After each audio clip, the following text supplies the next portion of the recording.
मैं धन्यवाद देना चाहूंगा माननीय प्रधानमंत्री श्री नरेंद्र मोदी जी का।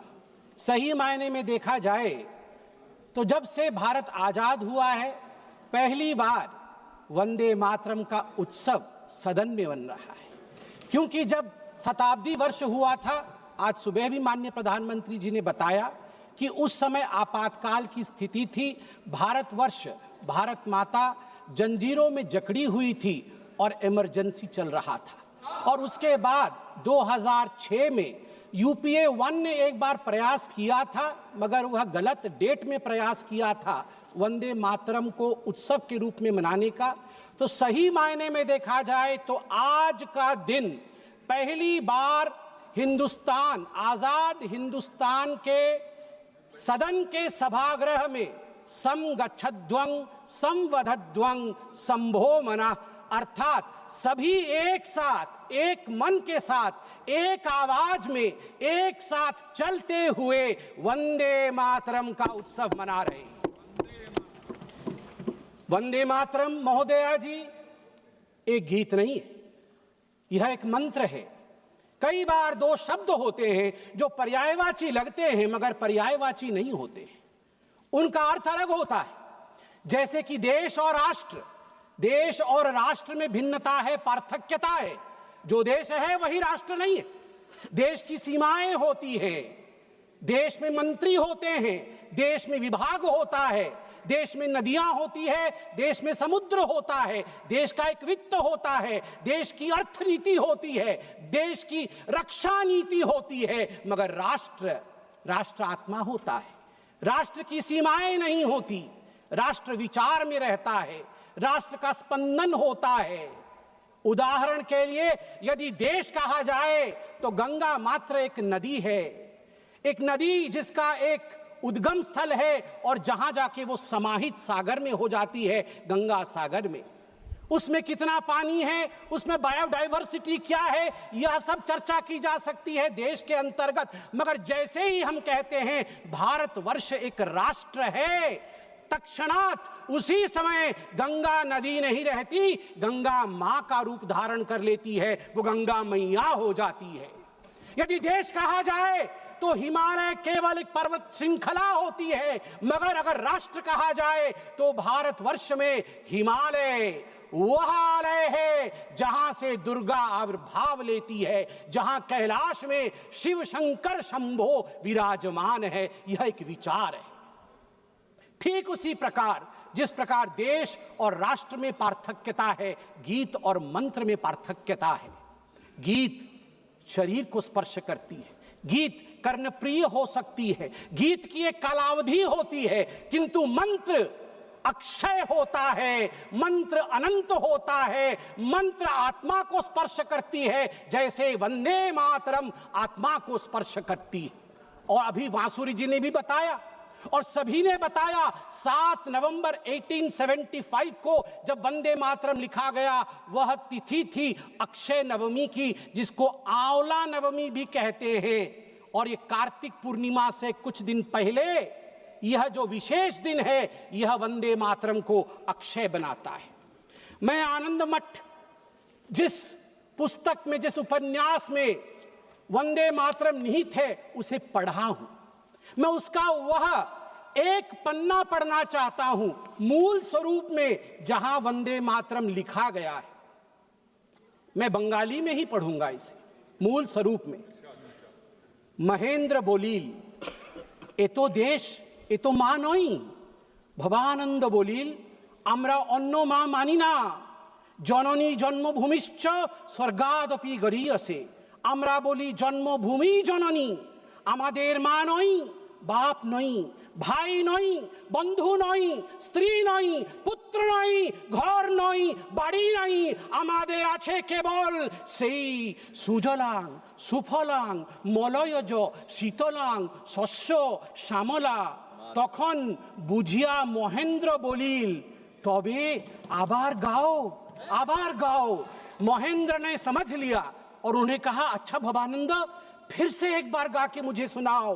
भवानंद आबार गाइल, सुजलां सुफलां मलयज शीतलां शस्य श्यामलां मातरं वन्दे मातरम.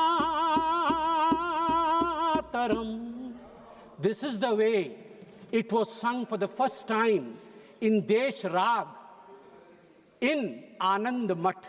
आनंद मठ में ये इस पंक्ति में कहते हैं भवानंद कि हमारी पत्नी नहीं है, हमारा पुत्र नहीं है, कोई हमारी माता नहीं है, कोई हमारा पिता नहीं है, मेरा घर नहीं है, मेरा कोई संसार नहीं है, मेरी एक ही जननी है, वह है वंदे मातरम सुजलांग सुफलांग. भारत माँ ही तो मेरी माँ है. और मुझे दुख के साथ कहना पड़ रहा है, आज हम उस पर चर्चा कर रहे हैं, उस पर आज हम चिंता कर रहे हैं. मैं आज जो तुष्टीकरण की राजनीति के विषय में बात हुई, यहां कुछ संसद के सदस्यों ने विषय को रखा और उसे तोड़ने मरोड़ने की भी कोशिश की गई. कहा गया कि सुभाष चंद्र बोस जी ने चिट्ठी लिखा था जवाहरलाल नेहरू जी को, जिसके आधार पर नेहरू जी ने स्पष्टीकरण दिया था. मैं कहना चाहूंगा कि सुभाष चंद्र बोस जी ने चिट्ठी नेहरू जी को इसलिए लिखा था क्योंकि CWC कांग्रेस वर्किंग कमेटी की जो मीटिंग कलकत्ता में अक्टूबर 1937 में होने वाली थी 26 तारीख को, उससे पहले 9 अक्टूबर को उसका एजेंडा आया था. एजेंडे में लिखा हुआ था कि CWC इस बार तय करेगी कि वंदे मातरम का क्या करना है, रखना है या विसर्जित कर देना है. सुभाष चंद्र बोस तड़प उठे थे. तड़पते हुए उन्होंने क्या लिखा था मैं पढ़ना चाहूंगा. मैं ये किताब पढ़ रहा हूं, Vande Mataram the biography of a song, सभ्यसाची भट्टाचार्य. और इस किताब में लिखा है, while writing to you, Subhash Chandra Bose लिख रहे हैं, while writing to you I also plan to write to Jawaharlal ji. ये टैगोर जी को लिख रहे हैं. Discussions are ongoing in the Congress circles on the subject of Vande Mataram. On 26th October 1937, Congress Working Committee at their meeting in Calcutta will address the issue. Perhaps the committee will decide to discard the song. I do not know your opinion in this matter, and that is why I write to you. In Bengal and among Hindu outside of Bengal, great excitement has been caused, and I write to you to know what you feel. ये सुभाष जी ने लिखा. अब मैं यहां पे उद्धृत करूंगा पंडित नेहरू ने क्या क्या कहा है वंदे मातरम के लिए. ये सब कुछ इस किताब में है, ऑन रिकॉर्ड. मैं पढ़ रहा हूं.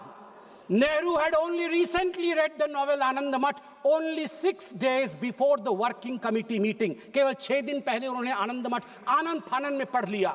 उसके बाद नेहरू ने चिट्ठी लिखा. Nehru writes on 20th October 1937, quote, I have managed to get an English translation of Anand Math, and I am reading it at present to get the background of the song.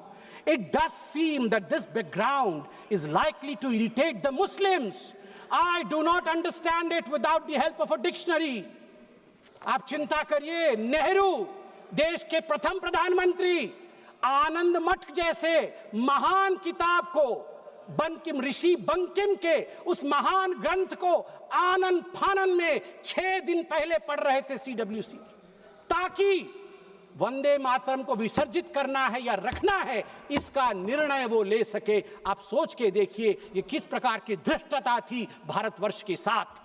और नेहरू जी कहते हैं मैं तो डिक्शनरी के बगैर वंदे मातरम समझ भी नहीं सकता हूं. LOP का भी वही हाल है.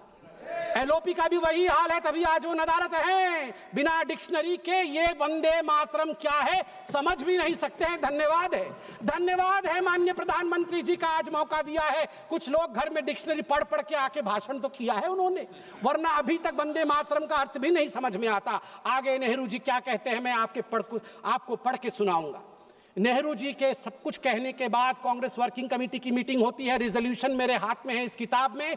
कांग्रेस वर्किंग कमेटी की जो रिजोल्यूशन है वंदे मातरम को लेके, उसमें बहुत कुछ है. मैं कुछ पोर्शन पढ़ रहा हूं. The other stanzas of the song are little known and hardly ever sung. They contain certain allusions and a religious ideology which may not be in keeping with the ideology of other religious groups in India. The committee recognizes the validity of the objections raised by the Muslim friends to certain parts of the song. While the committee have taken the note of such objections, insofar as it has intrinsic value, the committee wishes to point out that the modern evolution of the use of song as part of national life is of infinitely greater importance. That, मैं आगे पढ़ता हूं इसमें से, taking all things into consideration, therefore, the committee recommended that whether the Vande Mataram is sung at national gatherings, only the first two stanzas should be sung with perfect freedom to organizers to sing any other song of an unobjectionable character. मतलब उनके मन में था कि Vande Mataram objectionable है और organisers के ऊपर छोड़ दिया गया कि आप कोई और गाना भी गा सकते हैं जो कि अनऑब्जेक्शनेबल नहीं है। बार बार आप देखिए नेहरू जी का क्या कहना है। नेहरू जी चिट्ठी लिखते हैं सरदार जाफरी को। Nehru told Sardar Jafri that the song contains too many difficult words which people do not understand and the ideas it contains, मैं रिपीट कर रहा हूं, इसे ध्यान से सुना जाए, नेहरू कह रहे हैं, and the ideas it contains are also out of keeping with the modern notions of nationalism and progress. Vande Mataram में नेहरू कहते हैं जो आइडियाज निहित हैं वो मॉडर्न इंडिया के आइडिया नहीं है, वो मॉडर्न नेशनलिज्म के आइडिया नहीं है। इसलिए मैं चिंता में हूं कि मुझे वंदे मातरम को रखना है या नहीं रखना है। आप सोच कर देखिए, देश के पहले प्रधानमंत्री जिसके विषय में अभी माननीय प्रियंका जी ने भी बहुत कुछ बताया कि once and for all Nehru ji के ऊपर चर्चा हो जाए। अगर once and for all Nehru ji के ऊपर चर्चा हो गई तो फिर मैं यही कहूंगा कई लोगों के लिगेसी को दबा करके नेहरू की लिगेसी बनाने की चेष्टा की गई है। सरदार पटेल की लिगेसी को दबाया गया है, यहां तक दबाया गया कि जब सरदार पटेल की अंतिम संस्कार का समय आया तब नेहरू जी ने मना कर दिया था अपने कैबिनेट के कोलीग को कि कोई भी सरदार पटेल के अंत्येष्टि में ना जाए। इससे खराब और क्या हो सकता है, इससे खराब और क्या हो सकता है। केवल सरदार पटेल नहीं, बंगाल सुने आज और ओडिशा भी सुने, क्योंकि सुभाष चंद्र बोस ओडिशा के भी बेटे हैं और बंगाल के भी बेटे हैं। सुभाष चंद्र बोस के लेगेसी को कांग्रेस पार्टी और नेहरू ने दबाया और आज प्रियंका जी ने कहा कि अहंकार हो गया है इन नेताओं में, अहंकार हो गया है जो इतने बड़े बड़े लोगों के लिए ऐसे शब्दों का प्रयोग करते हैं। मैं कहना चाहूंगा आदरणीय प्रियंका जी से, प्रियंका जी, अहंकार किसके पास था, किस सरकार में था? एनसीईआरटी के 2012 के हिस्ट्री के किताब में देखिए, वो जो कार्टून है जिस कार्टून में एक केंचुए के ऊपर बाबा साहेब अंबेडकर बैठे हुए हैं, केंचुए में लिखा हुआ है कॉन्स्टिट्यूशन ऑफ इंडिया और पीछे हंटर लेके बाबा साहेब को कोड़े मार रहे हैं पंडित जवाहरलाल नेहरू। ये एनसीईआरटी के किताब में नेहरू को बड़ा और बाबा साहेब अंबेडकर को छोटा दिखाने के लिए कांग्रेस पार्टी ने किया था। और की हिम्मत है कि कहते हैं कि हम अहंकारी है। बाबा साहेब अंबेडकर को जो कोड़े मारने के कार्टून को एनसीईआरटी के किताब में छाप सकता है, मैं उनसे पूछता हूं कि आप अहंकारी हैं या हम अहंकारी हैं। तीसरा विषय यहां पर मैं रखना चाहूंगा कि आज in a cartoon also you cannot insult Baba Saheb Ambedkar. I'm sorry that you feel that we can insult Baba Saheb Ambedkar. In a cartoon also you cannot. आज मैं कोट करना चाहूंगा श्री अरविंदो को, श्री अरविंदो जी को कोट करना चाहूंगा। महर्षि अरविंद कहते हैं जब उनसे उनके शिष्य ने पूछा कि कांग्रेस पार्टी ने कई पैराग्राफ हटा दिए, केवल 2 स्टैंजा ही रखा है, दुर्गा नाम था उसमें, सरस्वती जी का वर्णन था इसलिए हटा दिया गया, तो अरविंदो जी 1939 में झन्ना जाते हैं और अपने शिष्य को कहते हैं, मैं कोट कर रहा हूं, अंग्रेजी में ही कहा था, अंग्रेजी में बोलता हूं। Sir Aurobindo commented, but it is not a religious song. It is a national song, and the Durga spoken of is India as the mother. Why should not the Muslims accept it? In the Indian concept of nationality, the Hindu view would naturally be there. If it cannot find a place there, the Hindus may as well be asked to give up their culture in future. उन्होंने कहा कि क्यों जो दुर्गा लिखा गया है वंदे मातरम में, उसमें अगर हिंदू व्यू भी है तो इतना कॉम्प्रोमाइज करके घबराने की क्या बात है? स्वाभाविक है, ये भारतवर्ष है, इस भारतवर्ष में हिंदू व्यू आएगा ही, सनातन का व्यू आएगा ही। क्यों नहीं आए? क्यों नहीं आए? अनादि काल से जो गंगा अविरल बह रही है, जो विचारधारा अविरल बह रही है, उस विचारधारा को हम एपोलोजेटिक होके, हम शर्मिंदा होके खंडित क्यों करें? महात्मा गांधी क्या कहते हैं वो भी सुन लेते हैं। महात्मा गांधी कहते हैं, no matter what its source was and how and when it was composed, it has become a most powerful battle cry among the Hindus and Muslims of Bengal during the partition days. It was anti-imperialistic cry. As a lad, when I knew nothing of Ananda Matha or even Bankim, its immortal author, Vande Mataram, had gripped me, and when I first heard it, sung it, it had enthralled me. I associated the purest national spirit with it. It never occurred to me that it was a Hindu song or meant only for the Hindus. Unfortunately, now we have fallen on evil days. Madam, ab 2 minute lunga. Unfortunately, now we have fallen on evil days. Tvam hi Durga dashapraharana dharini, kamala kamal dala viharini. वाणी विद्यादायिनी नमामि त्वां नमामि कमलां अमलांग तुलांग सुजलांग सुफलां मातरम वंदे मातरम। बंगाल के मेरे साथी बैठे हैं। अंत में बंगाल के मेरे साथियों से मैं कहना चाहूँगा, अगर माँ दुर्गा का नाम लेना सांप्रदायिकता है, बंगाल और उड़ीसा हम सब एक संस्कृति, महाप्रभु जगन्नाथ जी को मानने वाले लोग हैं। बीरेंद्र कृष्ण भद्रो 100 वर्ष पहले बीरेंद्र कृष्ण भद्र ने महालय का वो आरती गाया है जो हर बंगाली, हर ओडिया महालय के दिन सुबह 5 बजे उठकर सुनता है। उसमें बीरेंद्र कृष्ण भद्र कहते हैं, त्वं स्वाहा त्वं स्वधा त्वं हि वषट्कार स्वरात्मिका स्वधा त्वं शरे नित्ये त्रिधा मात्रामिका स्थिता अर्धमात्रा स्थिता नित्या यानुचर्या विशेषतः त्वमेव संध्या सावित्री त्वं देवी जननी परा। हे माँ, तू ही जननी है। क्या बंगाल दुर्गा को जननी कहने से डरेगी?